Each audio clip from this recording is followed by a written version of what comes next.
नमस्कार साथियों। आज माननीय प्रधानमंत्री जी के नेतृत्व में जिस तरह से भारत में विकास हो रहा है, उसका एक बहुत ही बड़ा, एक बहुत ही स्ट्रैटेजिक फैसला लिया गया है, जो कि 1 नंबर पे लिखा हुआ है, rare earth permanent magnet manufacturing scheme. मैं इसके बारे में विस्तार में बताऊंगा ब्रीफिंग के दौरान। और इसके साथ 3 और बड़े फैसले लिए गए हैं, जिसमें पुणे मेट्रो का एक्सपेंशन है, दूसरा द्वारका जी से कनल उसकी डबलिंग का, रेलवे लाइन का, और चौथा है बदलापुर से Karjat 3rd and 4th railway line का। ये सारे के सारे हमारे देश के जन जन के काम में आने वाले प्रोजेक्ट्स हैं। इनके बारे में डिटेल में अभी आपको ब्रीफ करता हूं। हम सब जानते हैं कि रेयर अर्थ और परमानेंट मैग्नेट ये आज एक स्ट्रेटेजिक सेक्टर से जुड़ी हुई चीज बन चुके हैं। कोविड के दौरान सबने देखा कि मैग्नेट की कमी के कारण और चिप्स की कमी के कारण करीब करीब बहुत सारी चीजों की मैन्युफैक्चरिंग, चाहे वो कार हो, चाहे इलेक्ट्रॉनिक्स के आइटम्स हो, उनकी मैन्युफैक्चरिंग बंद हो गई थी। इस स्ट्रैटेजिक सेक्टर की इंपॉर्टेंस को समझते हुए माननीय प्रधानमंत्री जी ने पहले सेमीकंडक्टर मिशन बनाया, जिसमें चिप्स मैन्युफैक्चर हो सके, और आज कैबिनेट में माननीय प्रधानमंत्री जी ने अप्रूव किया है परमानेंट मैग्नेट के मैन्युफैक्चरिंग का बड़ा प्रोग्राम एक आज अप्रूव किया है। परमानेंट मैग्नेट बनते हैं रेयर अर्थ से। ये परमानेंट मैग्नेट के एग्जांपल्स हैं, बहुत सारे अलग अलग फॉर्म फैक्टर में होते हैं। किस चीज में कहां लगते हैं उसके ऊपर डिपेंडेंट होता है। ये उसका शेप और फॉर्म और साइज कैसे होगा वो डिपेंड करता है उसका फाइनल एप्लीकेशन कैसा है, मतलब कहां पे उसका उपयोग आएगा वो डिसाइड करता है, उससे डिफाइन होता है कि मैग्नेट का शेप और साइज कैसा होगा। तो ये सब परमानेंट मैग्नेट्स के बहुत सारे एग्जांपल्स हैं। इससे पहले वाले पिक्चर में आपके सामने रॉ मटेरियल का एग्जांपल दिया है, पिक्चर दिया, और ये परमानेंट मैग्नेट बने हुए। इसका उपयोग इलेक्ट्रिक व्हीकल्स में, इलेक्ट्रॉनिक्स में, डिफेंस में, एरोस्पेस में, इतने सारे सेक्टर्स हैं, मेडिकल इक्विपमेंट में, कई जगह परमानेंट मैग्नेट का उपयोग होता है। और उसके बिना वो डिवाइस बन ही नहीं सकता, इस तरह की इसकी जरूरत है, इतनी इसकी इंपॉर्टेंस है। भारत की जो रिक्वायरमेंट है, जिस तरह से मेक इन इंडिया बहुत तेजी से आगे बढ़ रहा है, भारत की रिक्वायरमेंट लगातार बढ़ती जा रही है परमानेंट मैग्नेट की।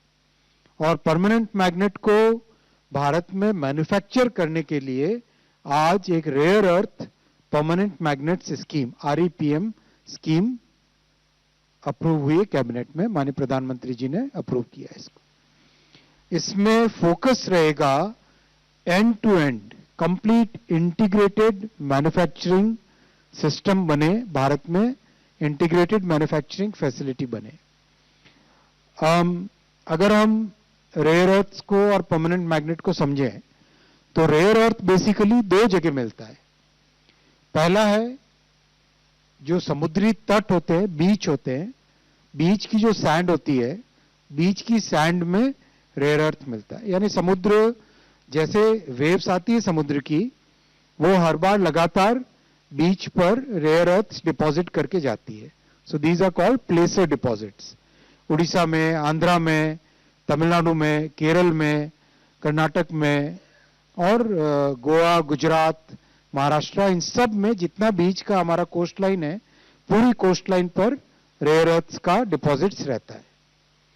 दूसरा होता है पहाड़ों के अंदर जो बहुत ओल्ड टाइप का, जहां पे जियोलॉजी हो, बहुत पुरानी जियोलॉजी हो, यानी अनडिस्टर्ब्ड जियोलॉजी हो, वहां पर परमानेंट मैग्नेट्स रहते हैं।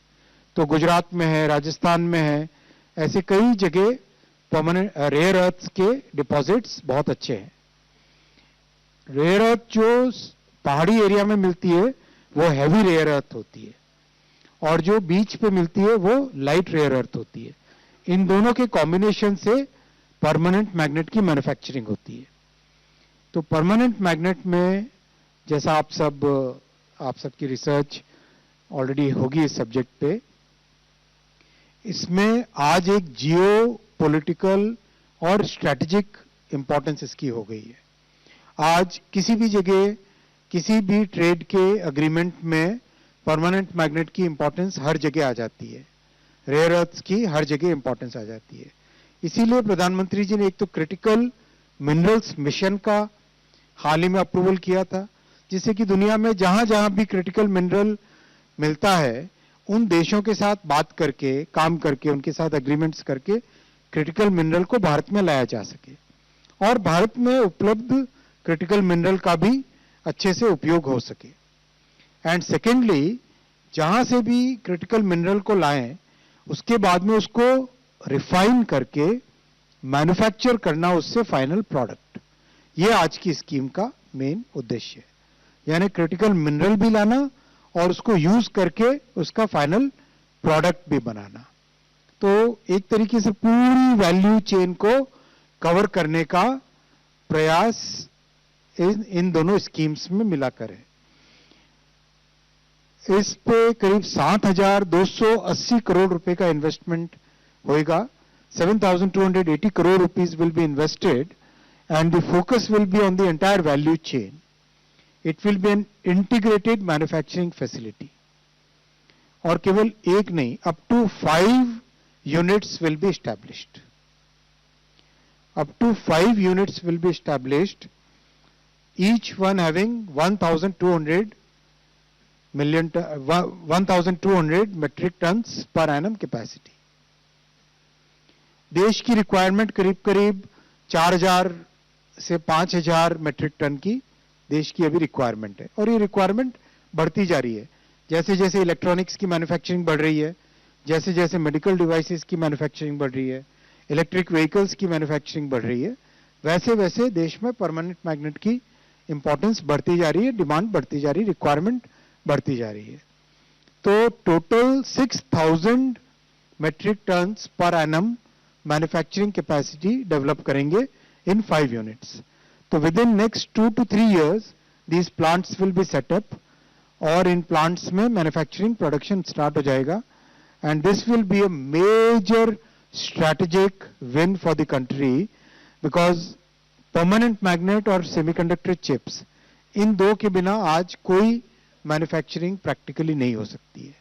इसीलिए प्रधानमंत्री जी ने पहले सेमीकंडक्टर चिप्स, फिर क्रिटिकल मिनरल मिशन और आज परमानेंट मैग्नेट की मैन्युफैक्चरिंग का ये प्रोग्राम, ये स्कीम लॉन्च की है।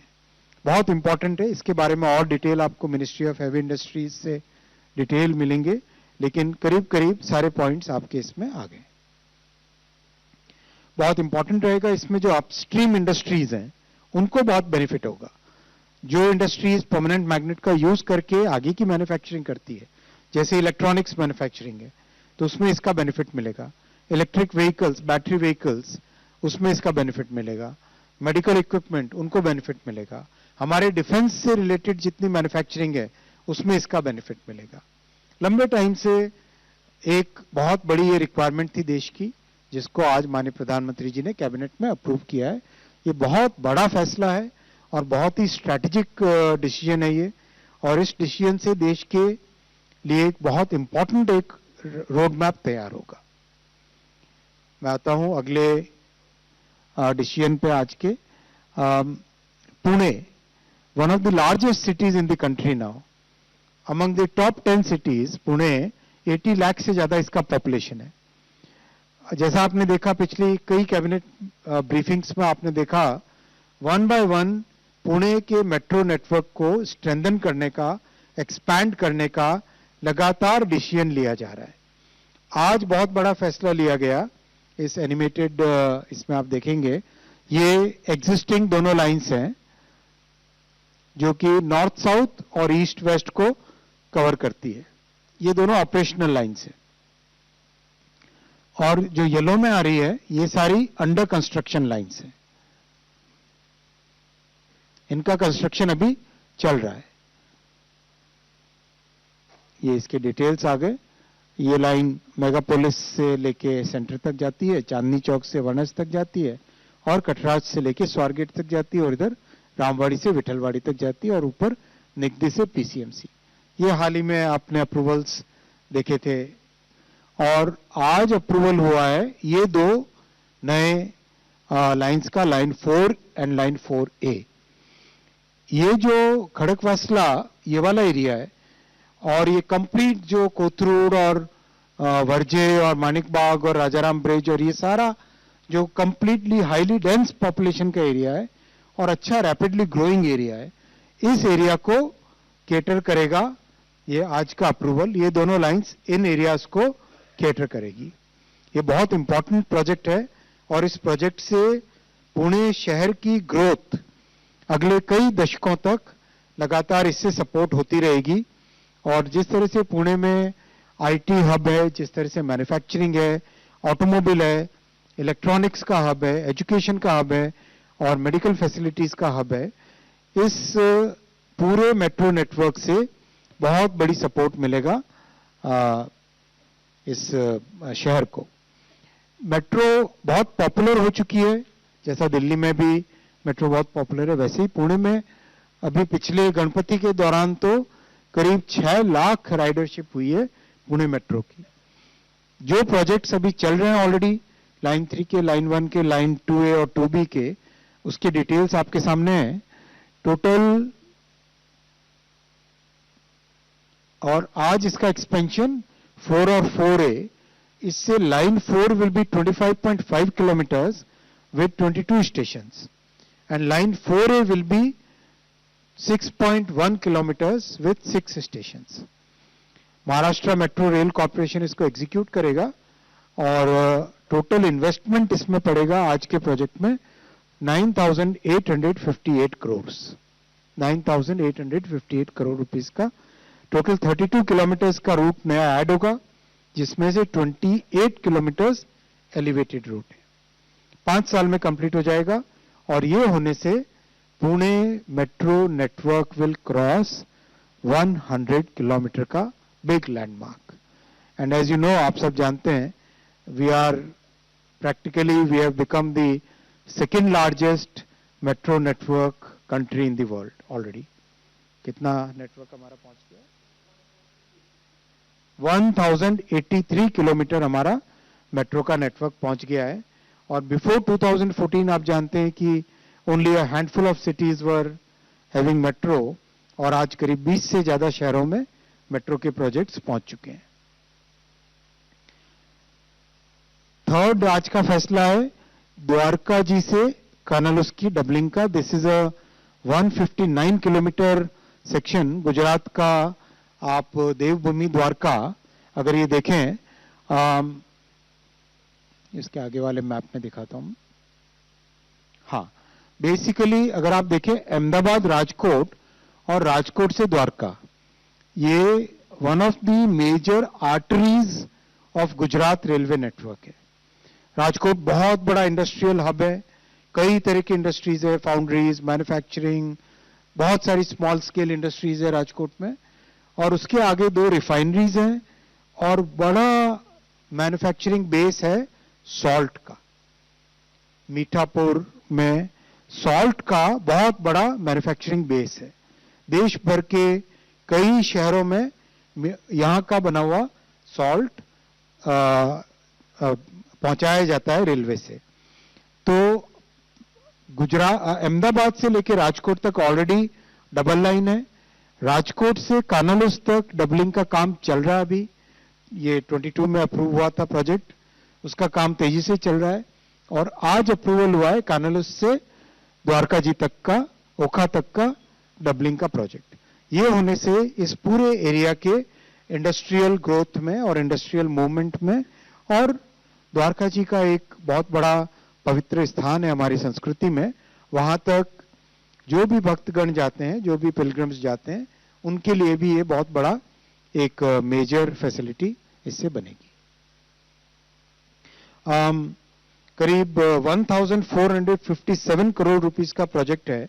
और जैसा मैंने आपको इसके डिटेल में बताया, ये one of the major arterial railway lines है गुजरात में, स्टेट में। 7 मेजर ब्रिजेस हैं इसमें, 143 माइनर ब्रिजेस हैं और 12 स्टेशन इसमें आते हैं। एक इंटरेस्टिंग फैक्ट है इसमें, CO2 saving, carbon dioxide saving will be about 14 crore kilograms per year because of this project. और ये सेविंग प्राइमरीली रोड से रेल की तरफ जो कार्गो शिफ्ट होएगा उसके कारण ये सेविंग आएगी. About 11 million tons of cargo will be shifted from highway to road because of this project. And this 14 crore kg carbon dioxide basically means this is equivalent to planting 56 lakh trees. 56 lakh trees जितना carbon dioxide बचाते उतना ये railway line बचाएगी. 2.8 crore litres of diesel will be saved every year और देश की logistics cost में 311 crore rupees की सेविंग आएगी.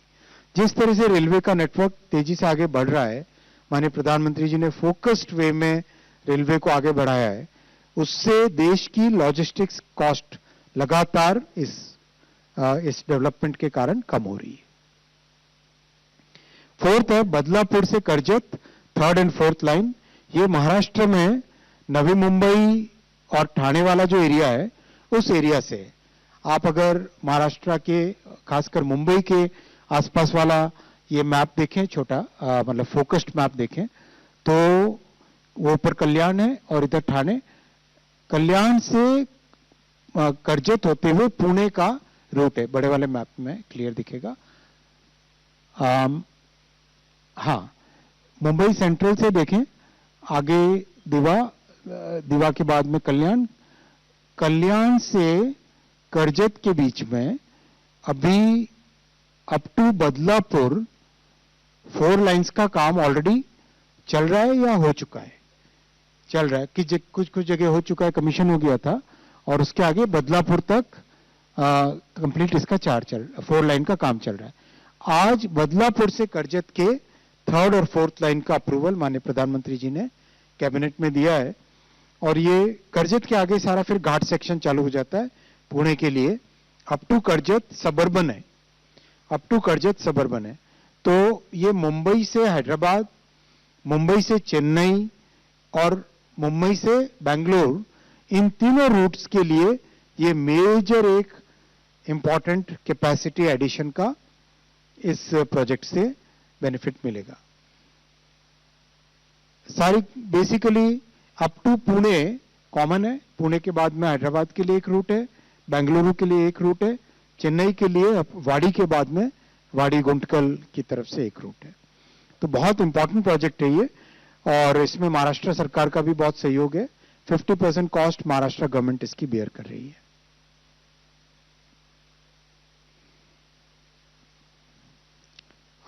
टोटल 65 किलोमीटर्स की लेंथ है और 1324 करोड़ रुपीस इस प्रोजेक्ट की कॉस्ट है. लैंड एक्विजिशन काफी कुछ हो चुका है और कई जगह रेलवे की ऑलरेडी एग्जिस्टिंग लैंड वहां पे अवेलेबल है. इसलिए इस प्रोजेक्ट को बहुत रैपिड पेस से, बहुत फास्ट पेस से इसको एग्जीक्यूट किया जाएगा. इस एरिया में पहाड़ों से आने वाली बहुत सारी नदियां हैं, तो 8 मेजर ब्रिजेस बनेंगे इसमें और 106 माइनर ब्रिजेस बनेंगे. बहुत बेनिफिट होगा मुंबई के जो लोकल सबर्बन ट्रैवल के लिए इस नेटवर्क से, इन दोनों लाइंस के लिए, और ओवरऑल लॉन्ग डिस्टेंस ट्रेन्स के लिए भी बहुत बेनिफिट होगा. कार्गो के लिए भी बहुत बेनिफिट होगा क्योंकि जो ठाणे, भिवंडी, कल्याण इस एरिया में जितनी इंडस्ट्रियल एक्टिविटी है वहां से कार्गो बाहर ले जाने के लिए और रॉ मटेरियल अंदर लाने के लिए ये दोनों लाइन बनने से, 3rd एंड 4th लाइन बनने से कैपेसिटी सिग्निफिकेंटली इंक्रीज होगी और पुणे और ठाणे, भिवंडी, कल्याण, मुरबाद इस वाले पूरे एरिया की कनेक्टिविटी से पुणे की इंडस्ट्रियल एक्टिविटी में भी इसका बेनिफिट एक साथ मिलेगा. तो overall this will carry about 7.2 million turns cargo जो हाईवे से रेलवे में शिफ्ट होएगा और 8 लाख ट्रीज लगाने के बराबर ये CO2 कार्बन डाइऑक्साइड सेव करेगा. 41 लाख लीटर्स डीजल बचाएगा और logistics cost 46 crore rupees save करेगा ये प्रोजेक्ट. बहुत इंपॉर्टेंट प्रोजेक्ट है. तो साथियों, आज ये 4 बड़े फैसले कैबिनेट में लिए गए. क्वेश्चंस का आज थोड़ा सा डिफरेंट फॉर्मेट करेंगे.